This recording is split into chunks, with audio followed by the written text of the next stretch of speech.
할렐루야. 어저께 말라기서 1장 1절부터 10절까지가 본문이었는데 기억하시리라 생각합니다. 공식적으로는 어저께를 마지막으로 저희가 10주 전에 시작했던 그 첫걸음 구약편 끝을 냈는데 아마 다 기억하시리라 생각합니다. 이제 내일 모레부터는 저희가 첫걸음 신약편으로 들어가는데 화면에 나와 있는 이 책입니다. 여러 가지 이유로 아직 구입하지 못하신 분들, 또 안 구입하신 분들, 아니면 잊어버리신 분들, 사무실에 가서 한 권씩 구입하시고, 정말 구입이 힘드시면은 그냥 가져가시기 바랍니다. 앞으로 10주 남았는데 우리 함께 신약을 공부하면서 하나님께서 우리에게 주시는 말씀 매일같이 묵상하고 또 주일날 그거를 토대로 해서 함께 말씀을 나누기 원합니다. 감사한 것은 이번 주말에 오시는 우리 이동원 목사님 이제 말씀 축제를 가지게 되는데 그 보내주신 본문들을 보니까 다음 주말 토요일과 주일 설교 말씀은 복음서에서 하시게 되어 있더라고요. 그래서 얼마나 감사했는지 모르겠습니다. 우리가 제가 말씀드린 게 아무것도 없는데 이렇게 또 해주셔서 아마 우리 그 스케줄에 차질 없이 계속해서 복음서를 공부할 수 있을 것 같습니다. 말씀 축제가 나와서 그런 한 가지 제가 부탁 말씀을 드리기 원합니다. 여러분, 이 말씀 축제, 우리가 갖게 되는 이 말씀 축제는 저희 교회가 주최하는 그러한 가을 부흥회입니다. 사실 이동원 목사님 작년에 오시기로 이렇게 계획을 잡다가 하도 바쁘셔서 못 오시고 올해 오시게 되는데, 감사한 건 연합회 분들이 이 광고를 보시고 그렇게 연락을 해주셨어요. 이번에 그러면은 연합회에서 부흥회하지 않고 우리 교회 하는 거 같이 참여하겠다, 이렇게 기하신 목사님 오시는데 이렇게 겹쳐서 할 필요가 무엇이냐, 그래서 후원을 받았습니다. 그 의미는 무엇이냐면은 아마 그날 금요일날 교회 모임이 있는 교회들은 교회 모임을 갖지 않고 이곳으로 올 것이고, 또 많은 지교회들이 올 것입니다.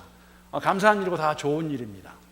그런데 담임 목사로서 정말 제가 바라는 게 있다면, 다른 교회 분들 오는 거 다 좋지만 우리 교회 분들 좀 오셨으면 좋겠습니다. 우리가 남의 일로 생각하지 않고, 힘든 거 제가 압니다. 일주일 내내 열심히 일하시고 금요일 저녁 쉬기 원하시고 또 토요일 새벽도 일어나는 거 귀찮기도 하고 그렇지만 또 주일날 오후까지 있습니다. 제가 아주 빡세게 부탁드렸어요. 주일날까지 해주고 가시라고. 그 5번에 걸쳐 말씀을 전하실 텐데, 이번 기회에 정말 저희들이 다른 분 다 오시고 이거 다 찰 겁니다. 그거 하기 전에 우리 교회 성도들 먼저 오셔서 10분 먼저 오셔가지고 기도로 준비하시고 정말 말씀으로 새롭게 되는 그러한 시간이 됐으면 좋겠습니다. 아멘이십니까? 아멘. 한번 이렇게 인사하죠. 옆에 분들하고 꼭 오셔서 은혜 받읍시다. 옆에 분들 보세요. 옆에 분들. 그 말씀 하시고 들으신 분들은 오셔야 돼요. 약속하셨으니까. 구약을 끝내면서 여러분 다 아시고 계시겠지만 구약에 39권의 책이 있는데 그 책은 크게 4부류로 나눌 수가 있습니다. 우리가 너무나 잘 알고 있는 모세 오경, 율법서라고 말하죠.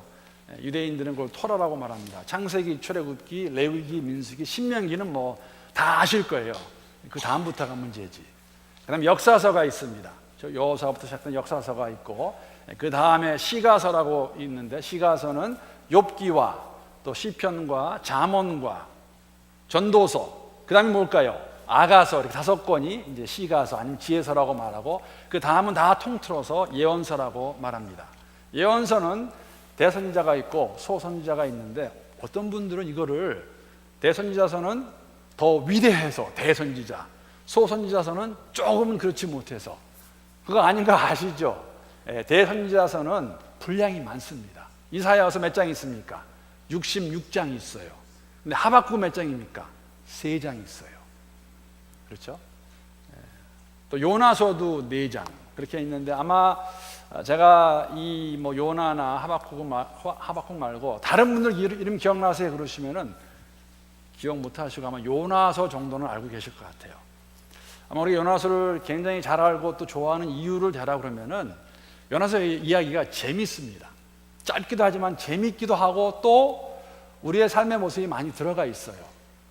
요나만큼 하나님의 뜻을 분명히 들어서 알고 있었음에도 불구하고 의지적으로, 의도적으로 그 명령 거역한 사람이 바로 요나입니다. 이리로 가라고 하는데 저리로 갔어요. 하나님 분명히 이리로 가라고 하셨는데, 그럼 그것도 재밌는 게, 가다가 그걸 다 피해서 배 맨 밑에 자고 있는데 또 풍랑이 납니다. 그런 가운데 제일 뽑기를 했는데 누가 뽑히냐면은 요나가 뽑혀요. 그래서 바다에 던지우는데 죽어 마땅한 그 요나 선지자, 또 우리 주일학교 때 많이 들었죠.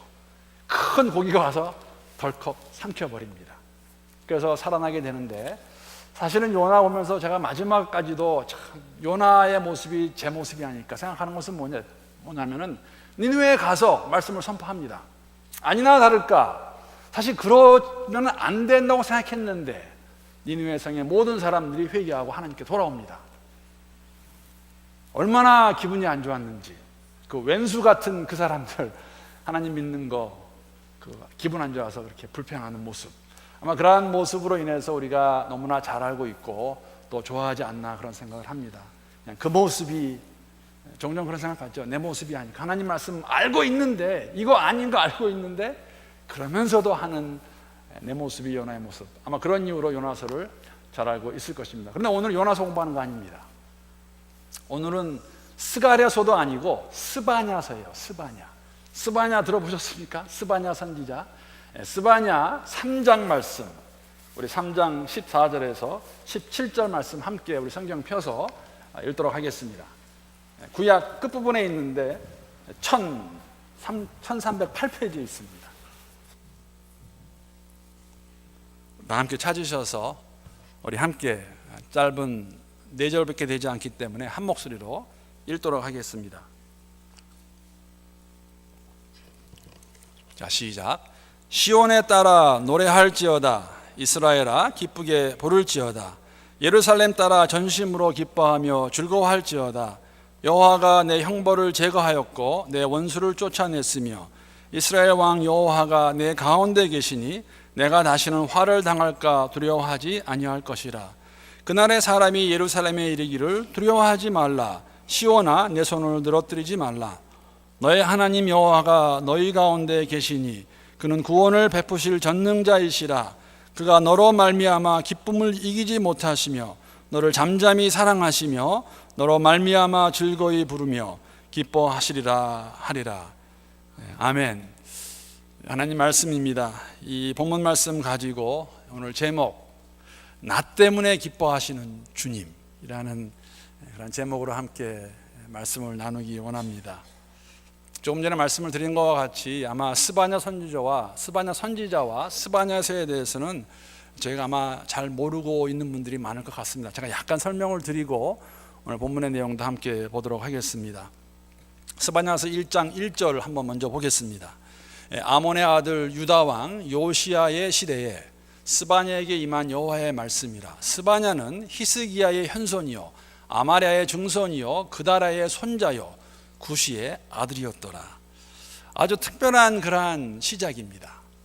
우리가 이 1절을 통해서 알 수 있는 것은 뭐냐면은 스바냐 선지자는 이 스바냐를 지은 사람입니다. 왜냐하면 하나님께서 그를 통해서 말씀하신 것, 그리고 우리가 잘 알고 있는 히스기야 왕의 현손 4대 손이 됩니다.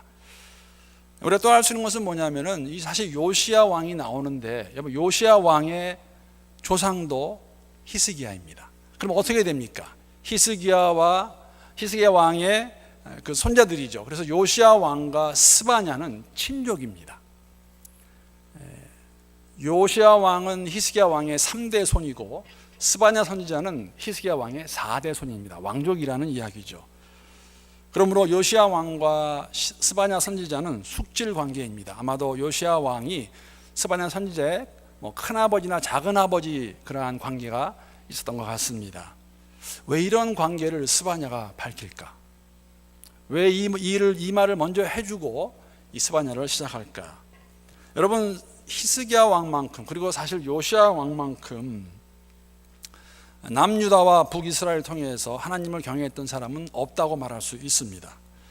그렇기 때문에 사실 요시야 왕 때에 스바냐가 이렇게 하나님 말씀을 선포한다는 것은 그 당시의 상황을 좀 더 우리가 이해할 수 있다면 이 의미가 무엇인가, 그리고 왜 스바냐 선지자가 요시야 왕의 친족이라는 것이 중요할까도 우리가 추측해 볼 수 있습니다. 요시야 왕은 북유다의 16번째 왕입니다. 16대 왕입니다. 그의 아버지의 이름은 아몬이고 그의 할아버지는 므낫세였습니다. 사실 므낫세와 아몬은 정말 우상 숭배를 많이 했던, 그렇게 표현할 수 있다면은, 그러는 가운데 백성들을, 지도자뿐만 아니라 백성들도 타락과 부패로 이끌어갔고, 그러한 결과로 인해서 도덕적으로 매우 문란한 시대가 요시아가 왕이 되었을 때 시대입니다. 요시아는 8살 때 왕이 되었습니다. 요시아 왕이 어떤 왕이었나? 8살 때 왕이 되었음에도 불구하고 요시아 왕을 잘 설명해 주는 구절이 열왕기하 23장 24절 25절 말씀입니다. 요시아가 또 유다 땅과 예루살렘에 보이는 신접한 자와 점쟁이와 드라빔은 그 우상을 섬길 때 쓰는 그러한 기구입니다. 우상의 모든 가증한 것을 다 제거하였으니 이는 대제사장 hil기야가 여호와의 성전에서 발견한 책에 기록된 율법의 말씀을 이루려 함이라. 성전에서 발견된 율법책은 아마도 신명기였을 것입니다. 그래서 이 말씀을 그가 발견하고 그대로 행했다는 것이죠. 그래서 요시아를 이렇게 표현합니다. 요시아와 같이 마음을 다하여 뜻을 다하여 힘을 다하여 모세의 모든 율법을 따라 여호와께로 돌이킨 왕은 요시아 전에도 없었고 후에도 그와 같은 자가 없었더라. 요시아 왕 같은 자가 전무후무합니다. 아버지와 할아버지가 우상숭배로 나라를 다 하나님 보시기 합당하지 않은 자리로 이끌었지만은 요시아는 8살에 왕이 되었음에도 불구하고 전무후무하게 하나님 율법을 따라서 율법대로 살기 원했고 율법대로 땅을, 그 나라를 통치하기 원했던 왕이 요시아 왕입니다. 그 당시의 사람이 스바냐 선지자입니다. 이걸 종교개혁이라고 말하는데 쉽지 않았습니다. 몇 대에 걸쳐서 우상으로 찌들린 그 사람들에게서 나와라 회개할 때에 그 말씀을 바로 바르게 받지 못했죠. 그래서 그러한 사람들, 그러한 백성들 향해서 스바냐가 자신이 누구인가 밝히고 난 다음에 1장 2절에 보게 되면 정말 무시무시한 경고의 말씀을 합니다. 여호와께서 이르시되, 스바냐 통해서 말씀하시는 것이죠. 내가 땅 위에서 모든 것을 진멸하리라. 땅 위의 모든 것을 내가 말끔히 쓸어버리겠다. 무시무시한 심판의 메시지죠. 사실 스바냐서의 주제가 이것입니다. The day of the Lord, 주의 날, 여호와의 날, 심판의 날, 주님의 심판의 날. 내가 너희들을 다 쓸어버리겠다. 다 없어버리겠다. 여러분, 그 말씀 들으면은 이 땅에 있는 모든 것을 다 말끔히 없어버리겠다는 그 말을 들으면은 생각나는 사건이 있지 않습니까? 노아의 사건입니다. 하나님이 사람 지음을 후회하십니다. 왜냐하면 사람의 모든 생각이 다 악하기 때문에, 다 부패했기 때문에 그들을 보시면서 후회하시고 내가 이 땅의 모든 것을 다 없애버리겠다. 여러분, 하나님의 사랑을 이해하기 위해서는 하나님의 공의도 항상 함께 이해해야 됩니다. 제가 그거 설명하겠습니다. 사실 이러한 삶의 모습은 우리가 구약 성경을 공부할 때 종종 나오는 거 저희들이 알고 있지 않습니까? 제가 두 군데만 함께 먼저 보도록 하겠습니다. 잘 알고 있는 내용입니다.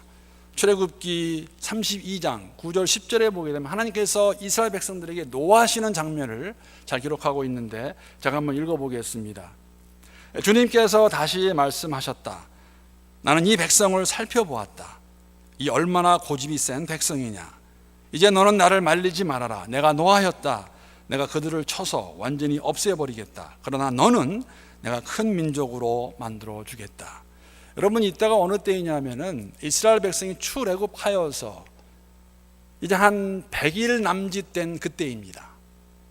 이스라엘 백성이 우리가 알고 있지 않습니까? 어떻게 출애굽할 수 있었나? 하나님의 역사였습니다.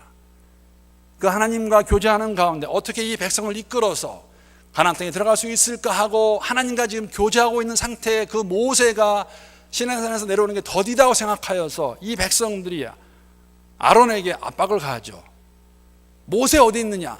하나님 어디 있냐라는 그런 이야기입니다. 그래서 그들이 모든 금부치를 모아가지고 금송아지를 만들고 있을 때입니다. 그것을 보신 하나님께서 모세에게 말씀하시는 것입니다. 여러분, 이제는 그 인합하다는 거 정말 들어서 아시죠?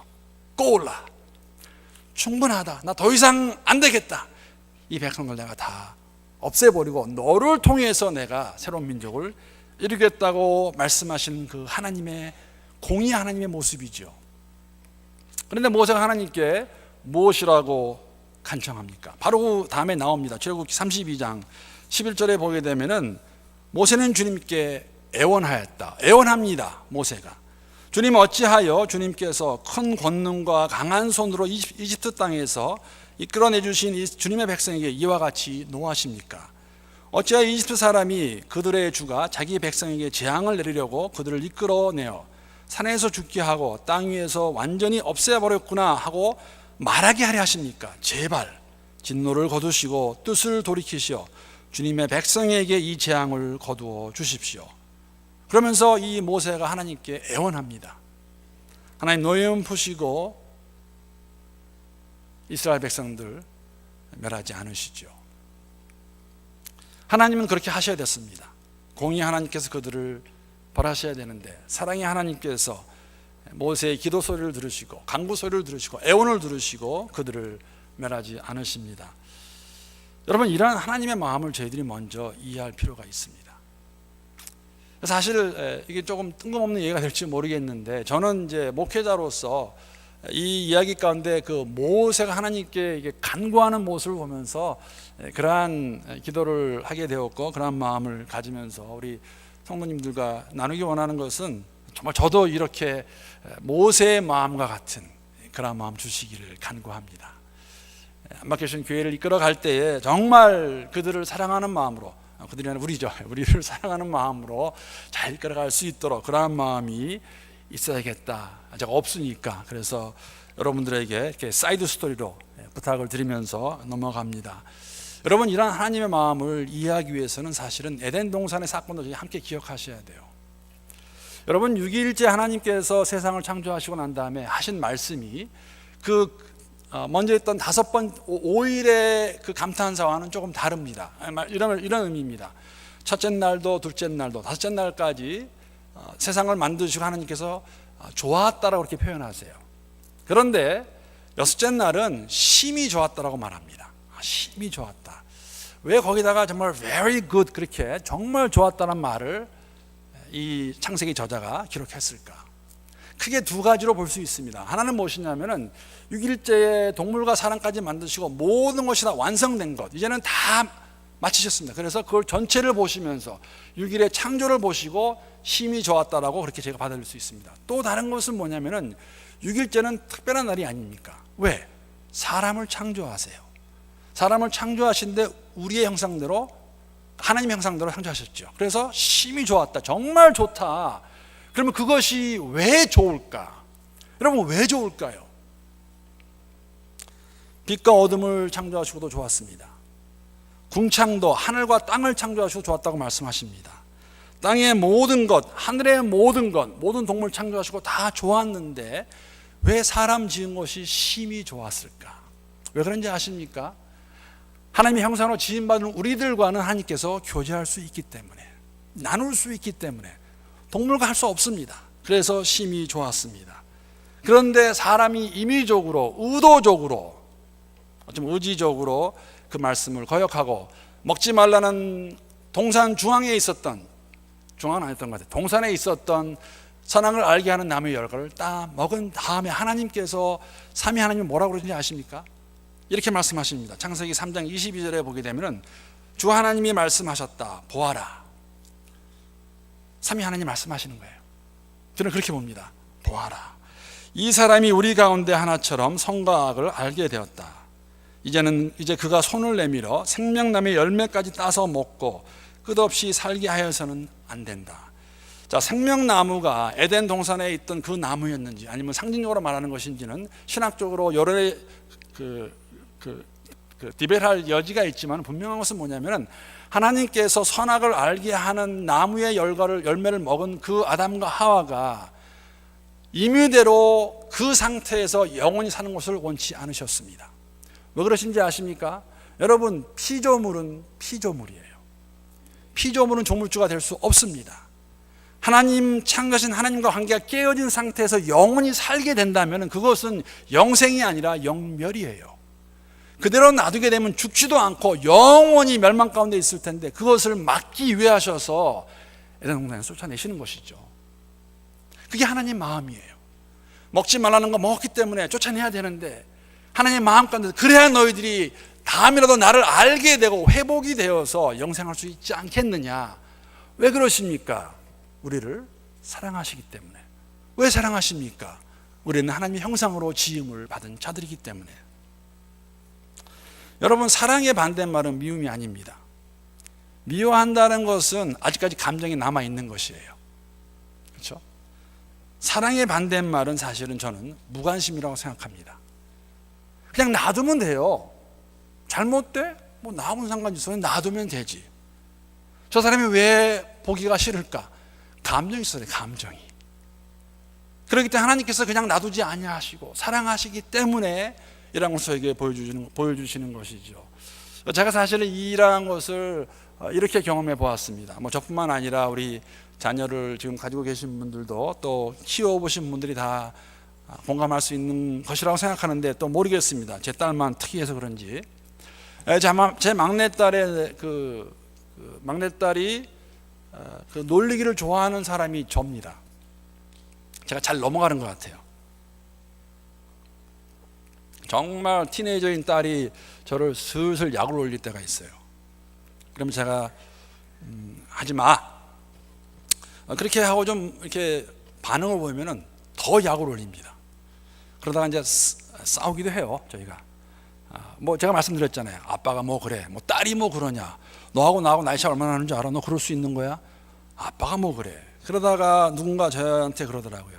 다음에 딸이 그러면 반응 한번 해보지 말아요. 반응하지 않으면은 그거 오래 가지 않을 겁니다. 그래서 제가 반응을 안 보였더니 처음에는 좀 짜증이 났지만 그래도 둘이서 왔다 갔다 이렇게 하던 것보다는 그게 빨리 끝났습니다. 그래서 제가 물어봤어요. 너 왜 아빠 이렇게 약 올리니? 근데 딸이 뭐라고 하는지 알아요? 아빠가 자기가 약 올릴 때 반응을 보이면은 첫째는 재미있고, 두 번째는 아빠가 나에게 관심이 있구나, 세 번째는 아빠가 나를 사랑하네 라고 대답을 해주더라고요. 여러분, 하나님께서 우리에게 벌을 주시는 것은, 아니라고 말하시는 것은 하나님이 무서운 하나님으로 그냥 우리를 못 살게 하려고 하는 건 절대 아닙니다. 왜? 사랑하시기 때문에. 사랑 안 하시면요 그냥 놔두면 돼요. 이스라엘 백성들 너희들 마음대로 한번 해봐라. 그래, 다 멸망해봐라. 그냥 놔두시면 돼요. 그렇지 않으십니다. 사실 하나님께서 조금 전에 말씀드린 노아 때에 세상을 다 물로 멸하셨습니다. 노아가 방주에서 나와서 제단을 쌓았을 때, 제사를 지냈을 때 하나님께서 무지개를 주시고 하신 말씀이 있으세요. 그것이 하나님의 마음입니다. 창세기 8장 21절에 보게 되면은 주님께서 그 향기를 맡으시고 노아와 그 아들들의 제사의 향기입니다. 마음속으로 다짐하십니다. 다시는 사람이 악하다고 하여서 땅을 저주하지는 않겠다. 사람은 어릴 때부터 그 마음의 생각이 악하기 마련이다. 우리가 다 아는 거 아닙니까? 하나님 모르는 상태에서 사람의 마음은 다 악합니다. 다시는 이번에 한 것과 같이 모든 생물을 없애지는 않겠다라고 말씀하셨고 이렇게 지키고 계세요. 우리의 세상이 얼마나 악합니까? 우리가 얼마나 악합니까? 그러나 우리를 그대로 놔두시는 하나님, 주님 오실 그날까지 다 죽이고 나신 다음에 왜 이런 말씀 하시냐고요? 아니에요. 만약 하나님께서 정말 공의 하나님이셨더라면 노아까지도 살리실 필요 없습니다. 그러나 노아를 살려주시고 그 노아와 그 가족을 통해서 인류를 다시 이루시는 이 고백은 제게는, 적어도 제게 있어서는 하나님의 사랑의 고백입니다. 마음 아파하시는 사랑의 고백이라는 것이죠. 만약에 공의 하나님만 계셨다면 그들을 다 멸하시고 난 다음에 그렇게 말씀하셨을 거예요. 야, 정말 후련하다. 모든 것이 아주 깨끗하게 잘 끝났네. 다시는 내가 사람 만드는 거 봐라 라고 말씀하셨을지도 몰라요. 그렇지 않으신 이유는 하나님이 우리를 그래도 사랑하고 계시기 때문에. 여러분, 스바냐 시대의 배경도 크게 다르지 않습니다. 말라기 때도 그렇고 정말 선지자 때마다 그 백성들은 하나님 말씀을 듣지 않아서 저주의 상태에 들어가게 되고 그 저주의 상태에서 어려움을 당하고 있는 것, 하나님께서 그래서 그들을 징벌하십니다. 벌을 주셔서 돌아오기 원하시는 것이죠. 그래서 먼저 말씀을 드리는 것은 우리가 힘들고 어려운 가운데, 다 그런 건 아니지만 종종 우리가 하나님으로부터 멀어졌을 때에 그런 일이 있다는 것, 그것을 통해서 돌아오시기 원하시는 하나님의 마음을, 그 사랑의 마음을 이해할 수 있다면 우리는 하나님이 공의 하나님뿐만 아니라 사랑의 하나님을 고백할 수 있을 것입니다. 오늘 본문은 그 상황에서 하나님 스바냐를 통해서 경고의 말씀을 주셨고 그 백성들을 벌하십니다. 그리고 다 끝났을 때 하나님께서 하나님의 고백이고 사랑의 마음의 고백입니다. 오늘 본문 말씀 보게 되면 14절 15절 도성 시온아 노래하여라, 이스라엘아 즐거이 외쳐라, 도성 예루살렘아 마음껏 기뻐하며 즐거워하여라. 주님께서 징벌을 그치셨다. 너의 원수를 쫓아내셨다. 이스라엘의 왕 주님께서 너와 함께 계시니 내가 다시는 화를 당할까 두려워하지 않을 것이다. 패역한 세대, 말씀을 떠나 마음대로 도덕적으로 문란한 세대에게, 부패한 세대에게 하나님께서 벌을 주시고 이제는 안 하시겠다고 말씀하시는 것이, 그 남은 자들이, 돌아온 자들을 가리켜서 도성 시온아 예루살렘에 따라 그들입니다. 그들에게 말씀하시는 것이 다시는 내가 벌하지 않겠다. 16절 말씀 보게 되면 그날이 오면 사람들이 예루살렘에게 말할 것이다. 시온아 두려워하지 말아라. 힘없이 팔을 늘어뜨리고 있지 말아라. 다 끝났다는 것이고 너희들이 그렇게 했기 때문에 내가 벌을 내렸지만은 다시는 이런 일을 하지 않겠다고 말씀하시는데 이렇게 끝나지 않으세요. 하나님 다시 하나님의 사랑을 확인시켜 주십니다. 우리에게 뭐라고 말씀하십니까? 17절 보게 되면은 주 너의 하나님이 너와 함께 계신다. 구원을 베푸실 전능하신 하나님이시다. 너를 보고서 기뻐하고 반기시고 너를 사랑으로 새롭게 해주시려고 너를 보고서 노래하며 기뻐하실 것이다. 하나님께서 나로 인해서 어찌할 바를 모르시겠다고 말씀하십니다. 기뻐하실 것이고 기뻐하시고 노래하시고 즐거워하실 것이라고 본문은 저희들에게 말해주고 있습니다. 여러분 이 말씀을 다시 한번 읽겠는데요, 여기에 너를 한번 나로 바꿔보세요. 나, 하나님이 나로 인해 기뻐하신다는 그러한 하나님의 사랑의 고백. 다시는 징벌하지 않겠다. 내가 말하는 대로 말씀대로 살아라. 내가 너로 인해 이렇게 기뻐하고 이렇게 즐거워 이렇게 노래하는데 왜 그러느냐 하는 그러한 하나님의 음성을 한번 들을 수 있기를 바랍니다. 우리 함께 한 목소리 읽어보겠습니다. 주 나의 하나님이 나와 함께 계신다. 구원을 베푸실 전능하신 하나님이시다. 나를 보고서 기뻐하고 반기시고 나를 사랑으로 새롭게 해주시고 나를 보고서 노래하며 기뻐하실 것이다. 나로 인해 나 때문에 기뻐하시는 주님이십니다. 세상 사람들이 누가 뭐라 할지라도 이것도 부족하고 저것도 부족하지만 하나님 말씀 안에서 그분을 인정한다면 하나님 말씀하세요. 내가 너로 인하여 너 때문에 기뻐하고 즐거워하고 노래한다. 여러분 제가 이 말씀 마치면서 사실 두 가지의 이미지가 제게 들어왔습니다. 하나는 이 아버지의 마음, 정말 아들을 사랑하는, 우리를 사랑하는, 나를 사랑하는 아버지의 마음, 그 마음을 가장 잘할 수 있는 것이, 가장 잘 보여주고 있는 것이 누가복음 15장에 있는 둘째 아들이 돌아왔을 때 그 아버지의 모습이 아닐까. 우리가 너무나 잘 알고 있는 이야기입니다. 재산을 주었더니, 달라 주었더니 가지고 가서 다 써버리고 다 없애버리고 돌아오는, 아주 거지 중에 상거지가 되어 돌아오는 그 아들을 먼 곳에서 알아보시고 달려가시는 그 아버지, 가셔서 그 아들을 그냥 부둥켜 안습니다. 그 아들을 부둥켜 안고 눈물 흘리며 뽀뽀 키스해주고 그에게 데리고 가서 옷 입혀주고 신발 신겨주고 반지 끼워주고, 그것도 부족해서 가장 좋은 송아지 잡아가지고 잔치 베푸시는 그 아버지. 왜 그러셨을까? 왜 그러셨을까요? 아버지니까, 사랑하니까. 하나님이 나 때문에 기뻐하시는 모습이 그 모습이 아닐까. 내가 어느 순간이라도 그 하나님을 기억하며 돌아가기만 한다면 나를 붙잡고 너무너무 기뻐하시는, 너무너무 즐거워하시는, 어찌할 바를 모르시는 우리 하나님 아버지. 말씀을 마치면서 제가 좋아하는 저자 한 분 함께 나누고 마치도록 하겠습니다. 제가 한번 나눴던 생각도 드는데 오늘 설교의 내용과 많이 연관이 있어서 이 말씀을 나눕니다. 그 필립 옌시라는 저자가 있습니다. 한국에서도 많이 알려주신 그런 기독교 서적 참 많이 쓰시는 분인데, 그분이 쓴 책 가운데서 사실 제가 가장 그 은혜를 받았던 책은 처음 부분에, 그러니까 오래됐습니다. 그 What's so amazing about grace라는 그런 책입니다.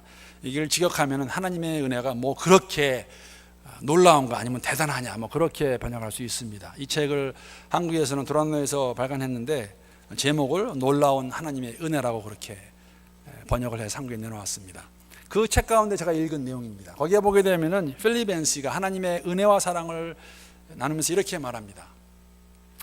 There's nothing I can do to make God love me more. 하나님이 우리를 더 사랑하게 하기 위해서 우리가 할 수 있는 것은, 내가 할 수 있는 것은 아무것도 없다라는 것이죠. 그리고 더 나아가서 이렇게 또 말합니다. There is also nothing I can do to make God love me less. 하나님이 우리를 덜 사랑하게 하기 위해서 우리가 할 수 있는 것, 내가 할 수 있는 것 아무것도 없다라는 그러한 구절이 들어가 있습니다.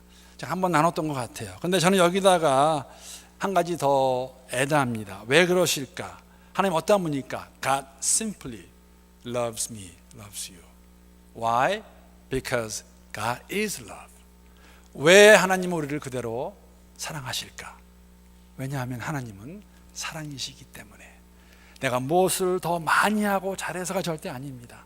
내가 무엇을 못한다고 해서 저 자녀 사랑하지 않겠다 하시는 분도 아니세요. 하나님은 사랑이시기 때문에 관계 가운데서 그분을 인정하게 되면 우리를 그대로 사랑해 주시는 하나님이십니다. 여러분, 나 때문에, 여러분 때문에 기뻐하시는 하나님, 이 하나님을 더욱더 우리가 신뢰하는 가운데 그 안에서 힘과 용기를 얻고 함께 믿음의 정 잘 걸어갈 수 있기를 부탁드리고 또 주님의 이름으로 축복합니다.